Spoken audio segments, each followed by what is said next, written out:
Hello my dear students, आज हम कर रहे हैं class 9 science chapter number 1 matter in our surroundings का एक्सरसाइज सॉल्यूशन। बच्चों, इसमें मैं आपको सारे के सारे इन टेक्स्ट क्वेश्चन यहाँ पे एक्सप्लेन करूँगी और हम एक्सरसाइज को भी सॉल्व करेंगे। तो line by line I will explain you each and every point which you will be benefited in your examination. तो चलो पेज नंबर 3 पे जो आपके इन टेक्स्ट क्वेश्चन है उनको यहाँ पे सॉल्व करते हैं।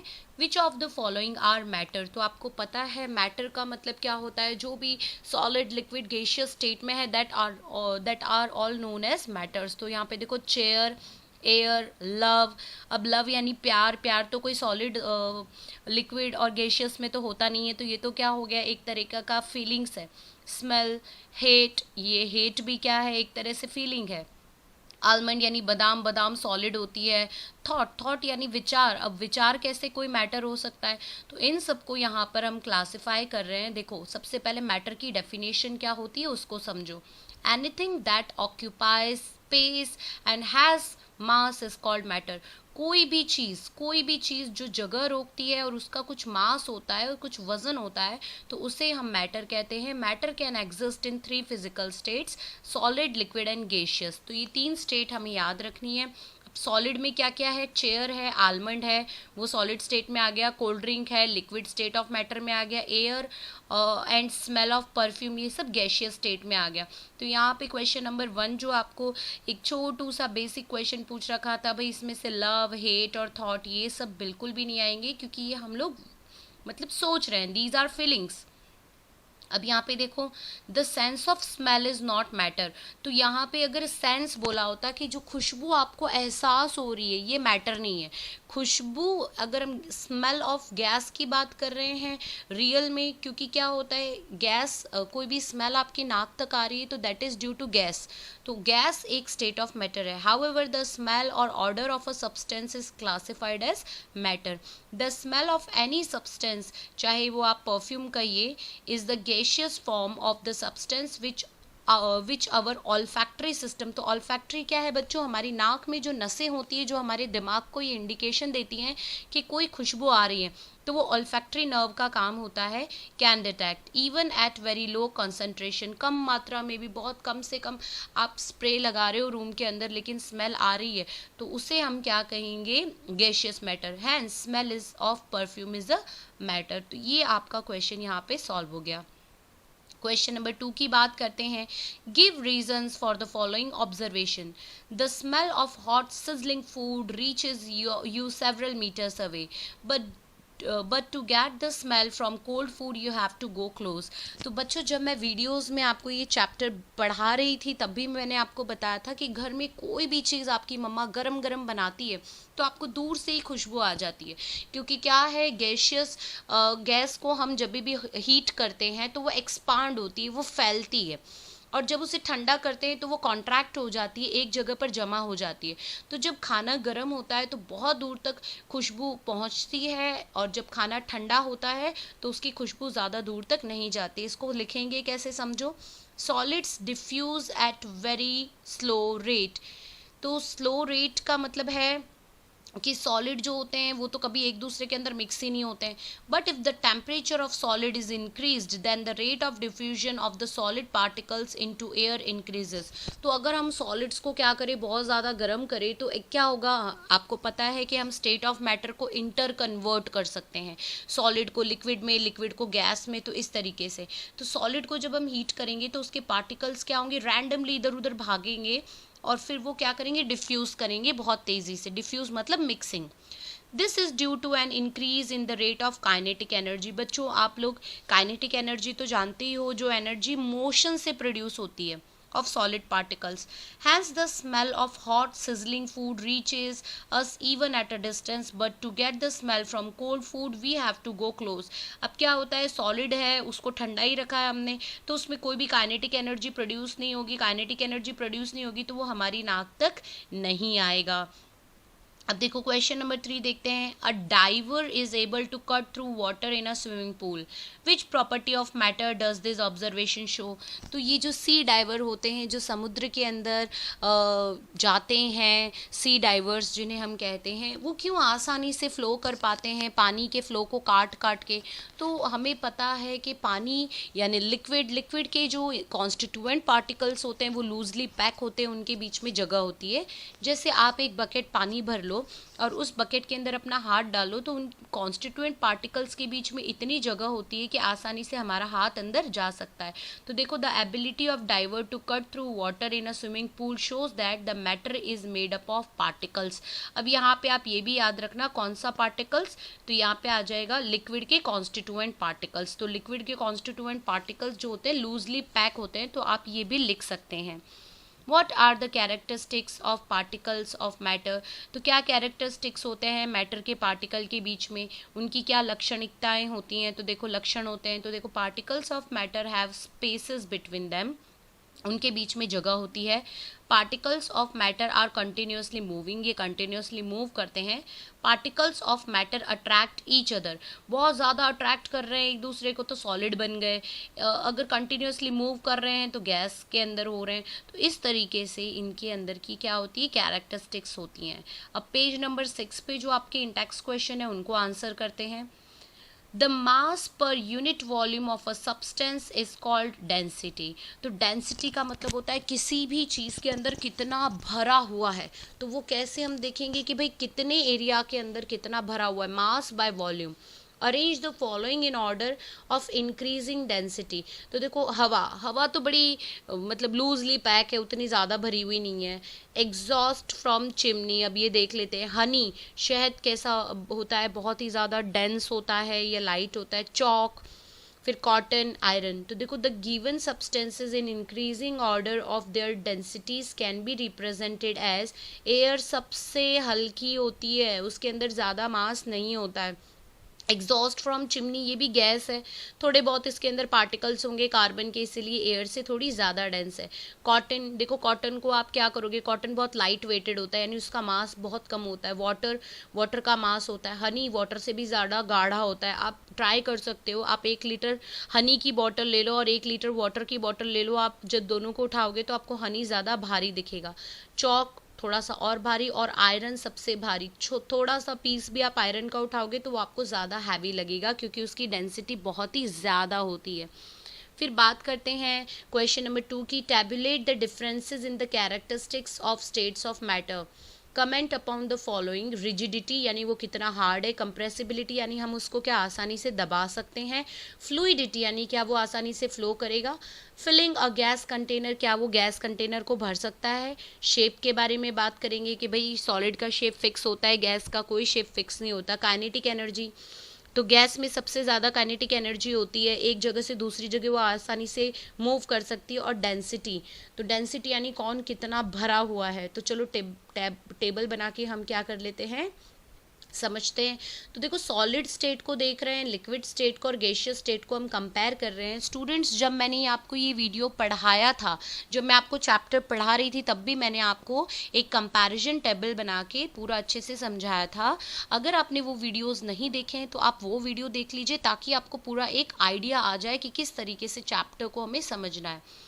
तो देखो सॉलिड के पास डेफिनेट शेप होता है, डेफिनेट वॉल्यूम होता है। लिक्विड के पास डेफिनेट शेप नहीं होता, लेकिन वॉल्यूम होता है। कि जैसे सॉलिड आप देखेंगे तो सॉलिड स्क्वायर होगा, ट्राइंगुलर होगा, हेक्सागोनल होगा, पेंटागोनल होगा, कोई भी एक पर्टिकुलर शेप होगा उसका, और उसका वॉल्यूम यानी हम उसको 1 किलो, 2 किलो, आधा किलो, 50 ग्राम, हम ऐसे उसको मेजर कर सकते हैं। लिक्विड में क्या होता है, हम लोग उसका कोई डेफिनेट शेप नहीं होता। दूध लेने गए हैं तो दूध अब हम कटोरी में लेकर आएँ, ग्लास में लेकर आएँ, बकेट में लेकर आएँ, लेकिन दूध का वॉल्यूम फिक्स होता है। अब 1 लीटर ही लेना है या फिर ml लेना है, 500 ml। तो ये सारी चीज़ें हमें ध्यान रखनी होती है। गैसेस में क्या होता है, ना शेप फिक्स होता है ना वॉल्यूम फिक्स होता है। सॉलिड को आप बिल्कुल भी कंप्रेस नहीं कर सकते, दबा नहीं सकते। लिक्विड को आप थोड़ा बहुत कंप्रेस कर सकते हैं, और गैस को आप हाईली कंप्रेस कर सकते हैं। इसका बढ़िया एग्जांपल है आपका एलपीजी गैस। गैस को आपने इतना ज़्यादा कंप्रेस कर दिया है कि वो लिक्विफाइड पेट्रोलियम गैस हो गया, लिक्विड में कन्वर्ट हो गया है। फिर देखो सॉलिड में there is little space between the particles of solid, बहुत ही कम स्पेस होता है, टाइटली पैक होते हैं। लिक्विड में क्या होता है, थोड़ा स्पेस ज़्यादा होता है, लूजली पैक होते हैं, जगह होती है, हम अंदर हाथ डाल सकते हैं, हम स्विमिंग पूल के अंदर उतर सकते हैं। और गैस के बीच में तो सबसे ज़्यादा स्पेस होता है, पूरी कहीं पे कचरा जल रहा है तो हम स्मोक में से आसानी से निकल सकते हैं। फिर देखो these particles attract each other very strongly, solid के पार्टिकल्स एक दूसरे को बहुत ज़्यादा स्ट्रांगली अट्रैक्ट करते हैं। लिक्विड के पार्टिकल्स जो हैं वो एक दूसरे को कम अट्रैक्ट करते हैं सॉलिड से, इसीलिए क्या होता है, हम आसानी से लिक्विड को अलग कर सकते हैं, ठीक है, क्योंकि उनके पार्टिकल्स के बीच में उतना अट्रैक्शन नहीं है। गैसेस की बात करें तो उनके बीच में तो कोई अट्रैक्शन है ही नहीं, गैसेस के मॉलिक्यूल्स आराम से एक से दूसरी जगह उड़ते रहते हैं।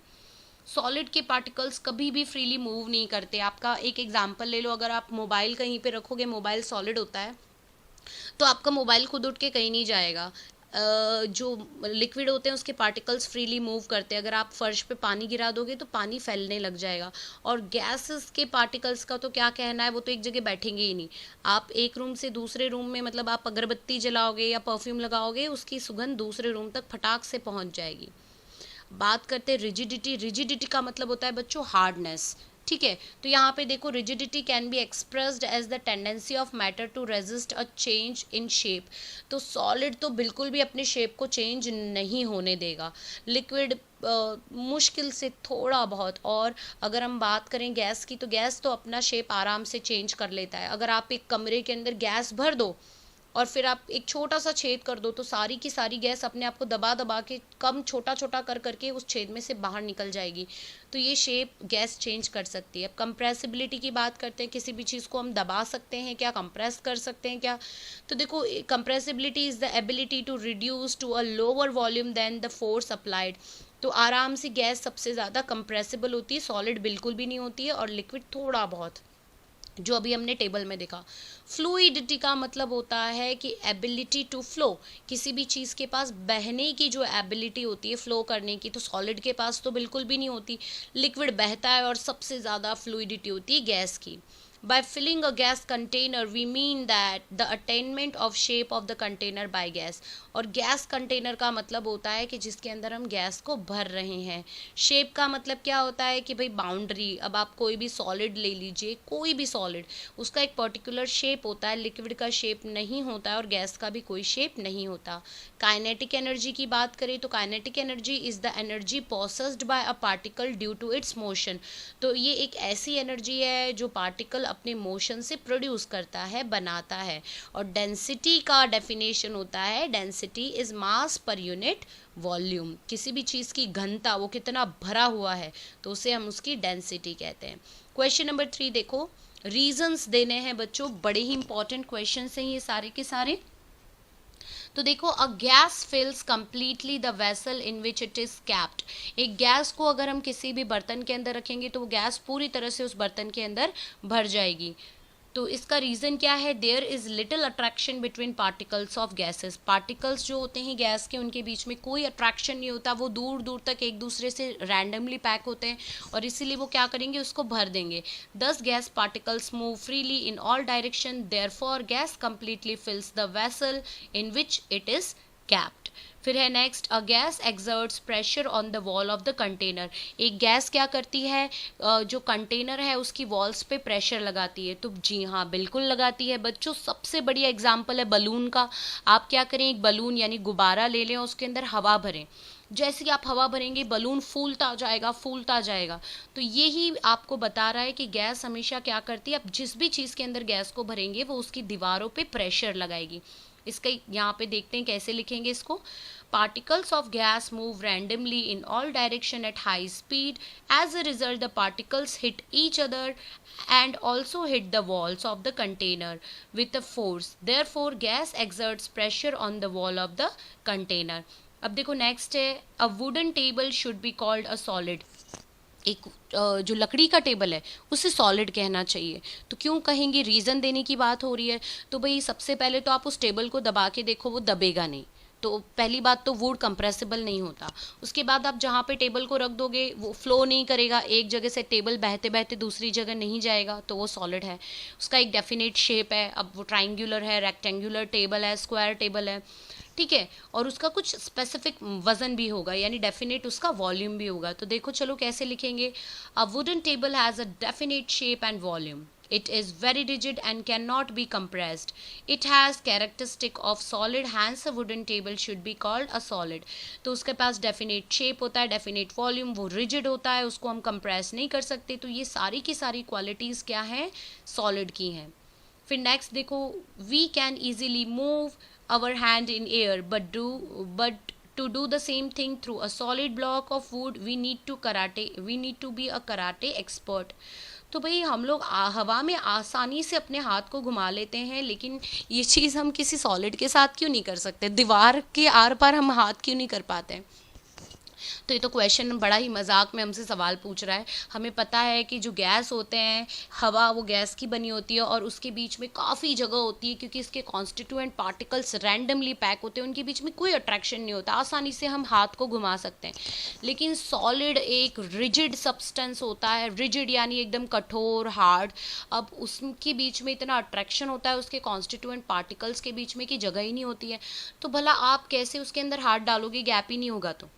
ठीक है, तो अब इसको कैसे लिखेंगे, देखो particles of air have large spaces between them, on the other hand would has little space between its particles, also it is rigid. For this reason we can easily move our hand in air, but to do the same through a solid block of wood we need a karate expert। तो ये तो possible आम इंसान के लिए नहीं है। फिर देखो इन टेक्स्ट क्वेश्चन 4 देखो, liquid generally have lower density as compare to solids but you must have observe that ice floats on water, find out. तो बच्चों अब देखो लिक्विड की डेंसिटी, लिक्विड थोड़ा हल्का होता है कंपेयर टू सॉलिड, लेकिन हमें ये पता है कि सॉलिड होने के बावजूद बर्फ़ क्या करती है, आसानी से पानी के ऊपर फ्लो करती है। अब बच्चों बर्फ़ जो होती है वो कभी भी पूरी तरह से सॉलिड नहीं होती, उसके बीच में हवा के छोटे छोटे से मॉलिक्यूल्स होते हैं। तो देखो समझते हैं कैसे लिखेंगे इसके आंसर को। The mass per unit volume of a substance is called density. तो डेंसिटी का मतलब होता है mass by volume. As the volume of substance increases, its density decreases। तो जैसे जैसे वॉल्यूम बढ़ता जाएगा, ठीक है, यानी बड़ा उसका साइज होता जाएगा, उसकी वॉल्यूम डिक्रीज होती मतलब वॉल्यूम इंक्रीज होती जाएगी तो डेंसिटी डिक्रीज होती जाएगी। ठीक है, तो देखो दो ice is solid it has large number of empty spaces between its particle. तो बच्चों एक्चुअली में होता क्या है, अब जब 11th में आएंगे, 11th केमिस्ट्री में आप समझेंगे कि क्या होता है, लिक्विड के बीच में बहुत सारी जगह होती है, हम क्या करते हैं उसको फ्रीज कर देते हैं एकदम से, तो उसके पार्टिकल जिधर होते हैं उधर ही रुक जाते हैं और बीच में हवा के मॉलिक्यूल्स फंस जाते हैं। तो इसके कारण उसके बीच में बहुत ज़्यादा स्पेस होता है। These spaces are larger as compare to the spaces present between the particles of water. और ये स्पेस वाटर के मतलब ज़्यादा होते हैं वाटर के पार्टिकल से। दस the volume of ice is greater than that of water, hence the density of ice is less than the water। अब क्या होगा, वॉल्यूम जो होता है बर्फ का ज़्यादा हो जाता है तो उसकी डेंसिटी कम हो जाती है। कम डेंसिटी वाला आराम से पानी के ऊपर फ्लोट कर सकता है और ज़्यादा डेंसिटी वाला पानी पे फ्लोट नहीं कर सकता है। A substance with lower density than water can float on water, therefore ice floats on water. तो आप कभी भी कोई भी शरबत पीते हैं, कोई भी कोल्ड ड्रिंक पीते हैं, उसके अंदर आइस क्यूब्स डालते हैं तो क्या हो जाता है, वो आराम से आइस क्यूब उसके ऊपर फ्लोट करता है। पेज नंबर 9 के इंटेक्स क्वेश्चंस देख लेते हैं। बच्चों मैंने आपको कन्वर्जन सिखाया है, इनफैक्ट मैंने आपको फ़ारेनहाइट, केल्विन और सेल्सियस तीनों के इंटर कन्वर्जन सिखाए हैं। तो यहाँ पे क्वेश्चन है, convert the following temperature to Celsius scale. 300 को और 573 को सेल्सियस स्केल में कन्वर्ट करो। तो आपको पता है कि भाई केल्विन क्या होता है, केल्विन हमेशा जितना भी डिग्री सेल्सियस होता है प्लस 273 है ना। तो यहाँ पे केल्विन क्या हो जाएगा, जितना भी केल्विन दे रखा उसमें से 273 माइनस कर दोगे तो आपको क्या मिल जाएगा, कन्वर्ट हो जाएगा वो सेल्सियस में। ठीक है, तो ये देखो ईजी है, आप इसको देख लीजिए।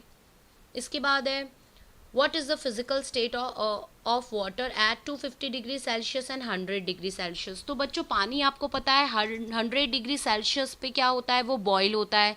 ठीक है, और 250 पे यानी मोर देन 100 पे वो क्या हो जाएगा, वाटर वेपर में कन्वर्ट हो जाएगा बॉयल होकर, और क्या बना लेगा, खुद को गैस बना लेगा। तो देखो water at 250 degree Celsius exist in gaseous state. At 100 degree Celsius water can exist in both liquid and gaseous form. At this temperature, after getting the heat equal to the latent heat of vaporization, water starts changing from liquid state to gaseous state. तो latent heat of vaporization का मतलब होता है बच्चों 1 kilo water को जब हम heat करते हैं और वो पूरा का पूरा कन्वर्ट हो जा रहा है गैस में, तो उसे हम लेटेंट हीट ऑफ वेपराइजेशन कहते हैं. उसके बाद लिक्विड क्या होता है, गैस में कन्वर्ट होना स्टार्ट हो जाता है. अब देखो question number 3, for any substance why does the temperature remain constant during the change of state. तो कोई भी सब्सटेंस पे जब हम टेम्परेचर को कांस्टेंट रखते हैं तो वो अपना स्टेट चेंज क्यों नहीं करता है. तो देखो, during a change of state the temperature remains constant. This is because all the heat supplied to increase the temperature is utilised. कोई भी चीज़ है, जैसे 0 डिग्री पे बर्फ़, आप बर्फ़ को बाहर निकाल दोगे, बर्फ़ एकदम ठंडी होगी लेकिन पिघल भी रही है ना. तो 0 डिग्री पे बर्फ़ पानी भी बन रही है, 0 डिग्री पे बर्फ़ भी है. तो ये कैसे हो रहा है. तो जितनी भी हीट हम सप्लाई करते हैं वो हीट वो क्या करता है, धीरे धीरे यूटिलाइज करता है, धीरे धीरे as latent heat in changing the state by overcoming the forces of attraction between the particles. Therefore, this heat does not contribute in increasing the temperature. अब देखो, कोई भी चीज़ को पिघलाना है तो उसको पहले लेटेंट हीट देनी पड़ेगी. कंप्लीट हीट जब तक उसको नहीं मिलेगी तब तक वो पिघलेगा नहीं.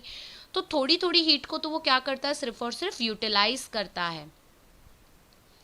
अब देखो, suggest a method to liquefy atmospheric gases. भाई किस तरीके से हम एटमॉस्फेयर में जो गैस है उनको लिक्विफाई कर सकते हैं. तो प्रेशर लगा के.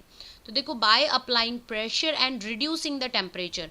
हम टेम्परेचर को घटा दें, क्योंकि टेम्परेचर को बढ़ाएंगे तो गैस भागने लग जाएगी इधर उधर, है ना. क्या हो जाएगी, एक्सपांड हो जाएगी. तो टेम्परेचर को घटा दो और प्रेशर को बढ़ा दो, बहुत ज़्यादा प्रेशर लगा दो, तो क्या हो जाएगा, एटमॉस्फेरिक गैस को हम लिक्विफाई कर सकते हैं.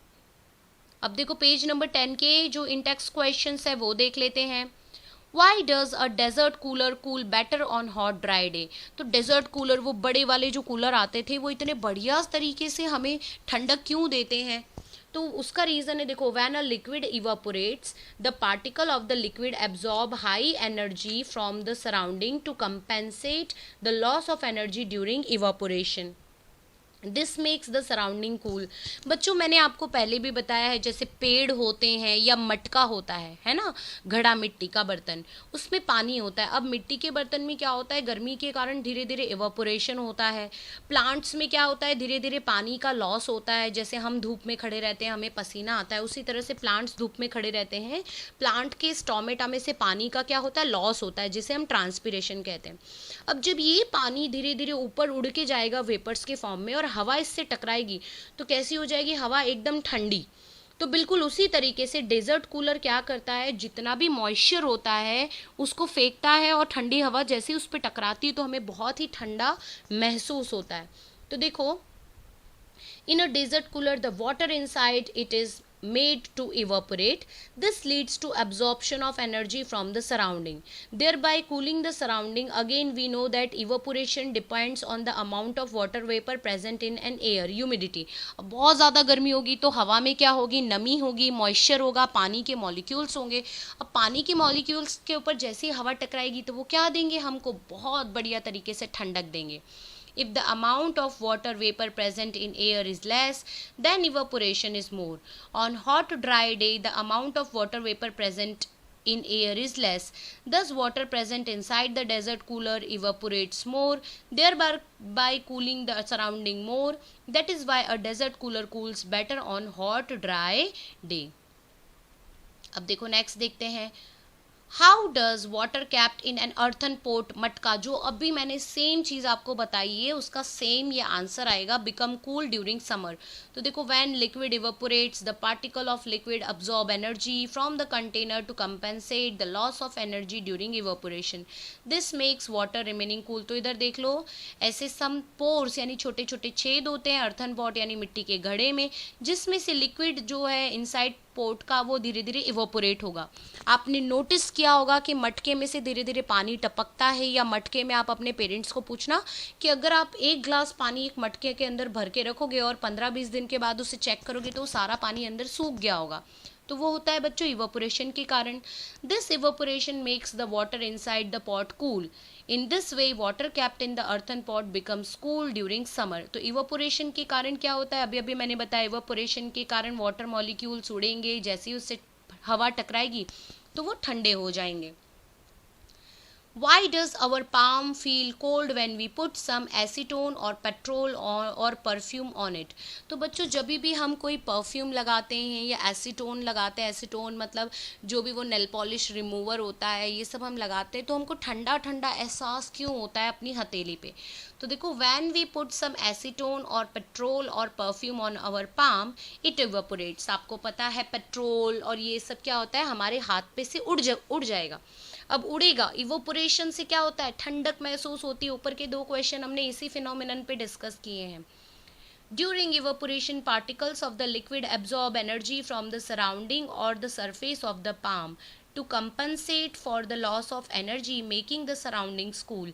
Hence our palm feels cold when we put some acetone or petrol or perfume on it. तो जो इवापोरेशन होता है, इवापोरेशन के समय जो भी एनर्जी रिलीज होती है, ली जाती है, तो इसके चक्कर में क्या होता है, एकदम ठंडा एटमॉस्फेयर क्रिएट हो जाता है और हमें ठंडक महसूस होती है बच्चों। अब देखो next question, why we able to sip hot tea or hot milk faster from a saucer than a cup? तो भाई हम लोग कप में जब चाय या कॉफ़ी पीते हैं वो बहुत गर्म होती है, और सॉसर यानी वो जो कटोरी होती है लंबी वाली, रकाबी जिसको बोलते हैं, कटोरी बोलते हैं, उसमें से यूँ फटाक से पी पाते हैं। तो बच्चों जितना ज़्यादा हम उसको फैला देंगे चाय या कॉफ़ी को, तो उसका सरफेस एरिया बढ़ जाएगा, वो उतनी जल्दी ठंडा हो जाएगा, हवा उतनी ज़्यादा उसको लगेगी। कप में क्या होता है, उसका सरफेस एरिया छोटा होता है तो हवा ज़्यादा नहीं लग पाती, इसलिए वो गर्म रहता है। कितना आसान क्वेश्चन था।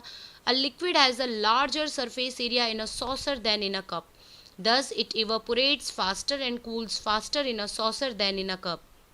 For this reason, we are able to sip hot tea or milk faster from a saucer than a cup. अब देखो नेक्स्ट क्वेश्चन है, what type of cloth we should wear?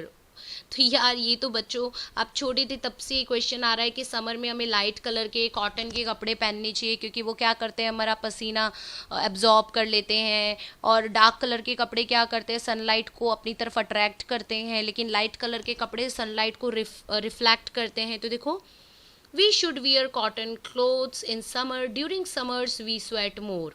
गर्मियों में हमें ज़्यादा पसीना आता है।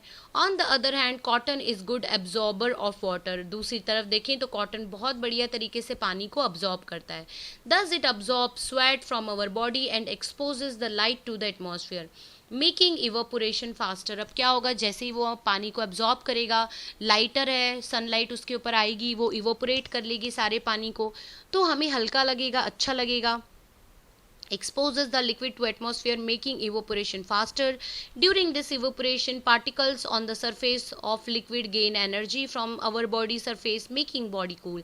अब जैसे evaporation होगा, मटके वाला एग्जाम्पल देख लो, पेड़ वाला एग्जाम्पल देख लो, जैसे evaporation होगा क्या होएगा बच्चों, हमको एकदम ठंडा ठंडा एहसास होएगा।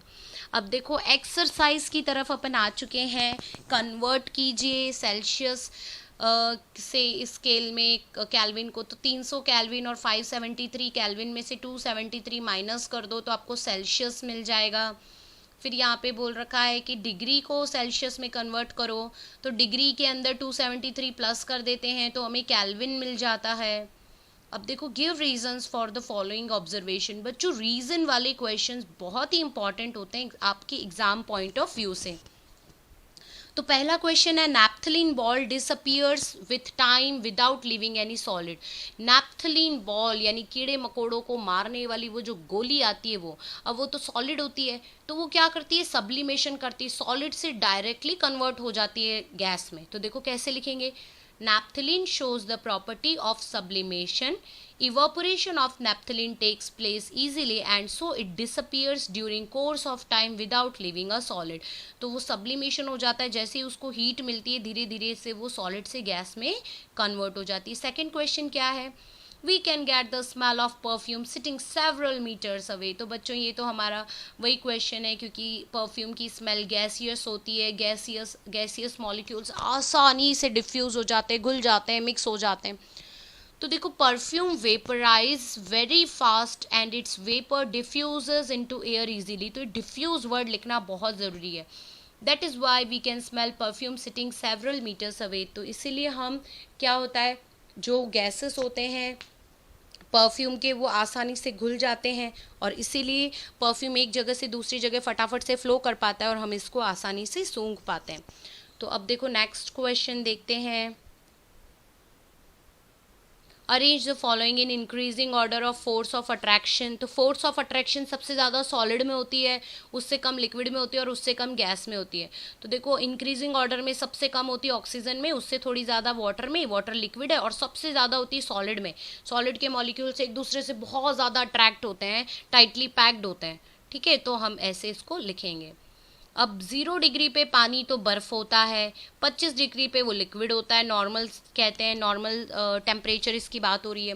और 100 डिग्री पे पानी क्या होता है, वेपर बन जाता है। देखो 25 डिग्री पे लिक्विड होता है, 0 डिग्री पे सॉलिड भी होता है, बर्फ़ भी होता है और धीरे धीरे पिघल के लिक्विड भी बन रहा होता है।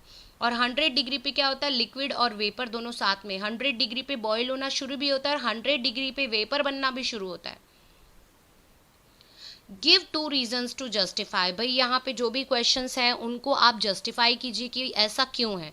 तो water at room temperature is a liquid, तो water at room temperature is a liquid because it has fluidity and has definite volume but not definite shape. तो वाटर जो लिक्विड अगर होता है रूम टेम्परेचर पे, तो उसका क्या होता है, कोई फिक्स वॉल्यूम नहीं होता है और उसका फिक्स वॉल्यूम तो होता है लेकिन उसका कोई डेफिनेट शेप नहीं होता है ना। और उसके अंदर फ्लूइडिटी होती है, वो आसानी से एक जगह से दूसरी जगह क्या कर सकता है, फ्लो कर सकता है। अब देखो यहाँ पे एन आयरन अलमीरा is solid at room temperature, एक लोखंड की, एक आयरन की, एक लोहे की बनी हुई अलमीरा यानी कि अलमारी क्यों सॉलिड होती है। तो देखो एन आयरन अलमीरा is a solid at room temperature because it is rigid and has definite shape.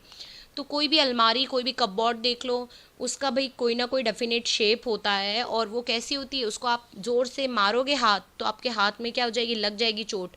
That means वो रिजिड होती है और रिजिड और डेफिनेट शेप तो किसका होता है, सॉलिड का। फिर देखो next question, why is ice at 273 kelvin more effective in cooling than water at the same temperature. तो 273 डिग्री केल्विन, तो उसको सेल्सियस में कन्वर्ट करो बच्चों, 0 डिग्री सेल्सियस। तो ये ज़्यादा ठंडी क्यों होती है, ठीक है, वाटर से। तो देखो यहाँ पे ice at 273 kelvin is less energetic than water, क्योंकि वाटर क्या होता है, लिक्विड होता है, उसके अंदर काइनेटिक फोर्स होती है। It is because of the difference in the latent heat of fusion which is present in water at the same temperature in the form of extra energy. तो स्टूडेंट्स लिक्विड के अंदर क्या होता है, उसके molecules इधर से उधर भाग रहे होते हैं तो उनके अंदर क्या होता है, काइनेटिक एनर्जी होती है और इसके कारण लिक्विड क्या करते हैं, ज़्यादा अच्छे से फ्लो करते हैं और इफ़ेक्टिव होते हैं। अब देखो नेक्स्ट क्वेश्चन देखते हैं, What produces more severe burns, boiling water और steam? Steam का मतलब होता है भाप और boiling water होता है लिक्विड। तो बच्चों क्या कभी आपने गरम गरम कुकर को खोला है? आप गरम गरम कुकर को खोलोगे तो आपने महसूस किया होगा कि जो स्टीम निकलती है उसने आपकी हथेलियों को एकदम जला दिया होगा, झुलसा दिया होगा। इसका कारण ये है कि आपको पता है 373 केल्विन यानी ये 100 डिग्री सेल्सियस पे पानी बॉईल होता है और 100 डिग्री सेल्सियस पे ही भाप बनना, स्टीम बनना स्टार्ट होता है। तो बॉइलिंग वाटर का तो वो एक्सट्रीम पॉइंट है जब पानी बॉईल हो रहा है, लेकिन स्टीम का तो वो सबसे छोटा पॉइंट है जब स्टीम बनने की शुरुआत हो रही है। तो जिस टेम्परेचर पे पानी का एक्सट्रीम टेम्परेचर है और जिस टेम्परेचर पे स्टीम का इनिशियल यानी शुरुआती टेम्परेचर है, तो स्टीम ज़्यादा स्ट्रांग होती है, ज़्यादा सीवियर बर्न प्रोड्यूस करेगी। तो देखो steam produces more severe burns than boiling water. This is because steam has more energy than boiling water. अब स्टीम गैसियस होती है, गैस की काइनेटिक एनर्जी ज़्यादा होती है कंपेयर टू लिक्विड, तो इसके कारण क्या हो जाएगा, स्टीम ज़्यादा आपको बर्न कॉज करेगी। Present it in the form of latent heat of vaporisation. अब देखो बच्चों नेक्स्ट क्वेश्चन करते हैं। तो यहाँ पे आपको दे रखा है, देखो यहाँ पे मैं आपको समझाती हूँ, A B C D E and F में क्या हो रहा है, ठीक है। तो ए यहाँ पे देखो, ए से क्या बन रहा है, लिक्विड, ठीक है, और बी जो था उससे क्या बन रहा है वापस, यहाँ पे डी बन रहा है, सॉलिड, ठीक है। एफ पे क्या हो रहा है, तो ये पर्टिकुलर आपको जो मैंने अपने लेक्चर सीरीज में भी बताया था। तो देखो ए में क्या हो रहा है, यहाँ पे ए एक सॉलिड है, सॉलिड को हम पिघला रहे, मेल्ट कर रहे हैं, तो वो लिक्विड बन रहा है, ठीक है। गैस को हम क्या करेंगे, कंडेंस करेंगे, तो देखो बी में क्या आएगा, गैस को हम बॉईल कर रहे हैं, ठीक है।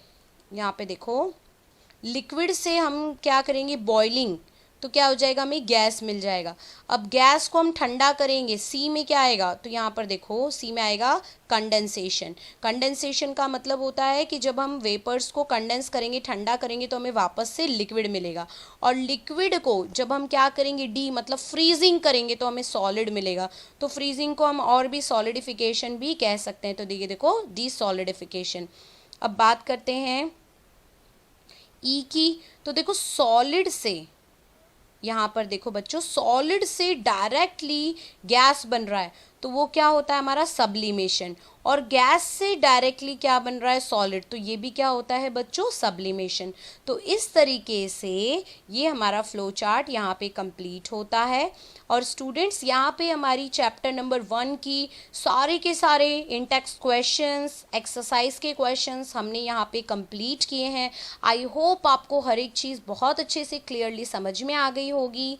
अगर आपको वीडियो अच्छी लगी, हर एक चीज़ आपको समझ में आ गई, तो please like, share and subscribe your favourite channel knowledge is wisdom.